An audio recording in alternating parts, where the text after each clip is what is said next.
શું નામ બેન તમારું? પિન્ટુબેન નવનીતભાઈ માથુકિયા. કયું ગામ? માંડવા. શું તકલીફ હતી તમને? બે ગોઠણની. બે ગોઠણની. હા. કેટલો સમય થયા હતી? 4 વર્ષથી. શું શું તકલીફ થતી હતી? પણોઠી નો તે ઉપડો પૈકી બેસાતો નહીં, કઈ કામ ન થતું. બરોબર છે. બીજું? બસ ઈ દુખાવો. દુખાવો અસહ્ય થઈ જતો પાછો. બરોબર છે. એટલે આપણે દુખાવો કામ કરવું એવું થઈ ન હોગી એમ. બરોબર છે. એટલે દુખાવાની ગોળીને હું પીયા. હા એવું પીધા બરોબર પણ છે. કે હારું ન થયું. બરોબર છે. પછી તમને કઈ રીતે મારી ખબર પડી?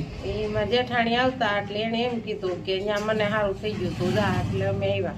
બરોબર છે. એ સારવાર કરાવી ગયા છે, એને રેડી થઈ ગયું છે. હા એને સાયટિકા હતા એટલે એને રેડી થઈ ગયું. બરોબર છે.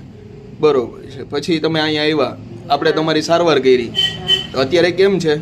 અત્યારે હારું છે. આખો દિવસ વાડીએ વહી જાય, બધું ઘરનું કામે થઈ જાય છે. બરોબર છે. પલોઠી વળે છે? હા ઉપડક બેસાવા માંડ્યું? હા. પગમાં દુખાવો નથી ને હવે? અત્યારે દુખાવો કઈ છે જ. બરોબર. કેવી લઈ ગઈ સારવાર આપણી? સારી લાગી. બરોબર છે. સારવારમાં આપણે કોઈ દવા તમને પીવડાવી હતી? નહીં દવા નથી પીવડાવી હતી, પછી કોઈ માલિશ કરવાનું નહીં કીધું, કોઈ કસરત નહીં, કાંઈ નહીં, કઈ ઇન્જેક્શન નહીં? કાંઈ નહીં, કોઈ વસ્તુ. કેવી લઈ ગઈ તમને સારવાર? સારી બહુ લાગી. સારી લઈ ગઈ. કોઈ દર્દીને કોઈ નાઈનું સજેશન આપશો? હા. ધન્યવાદ.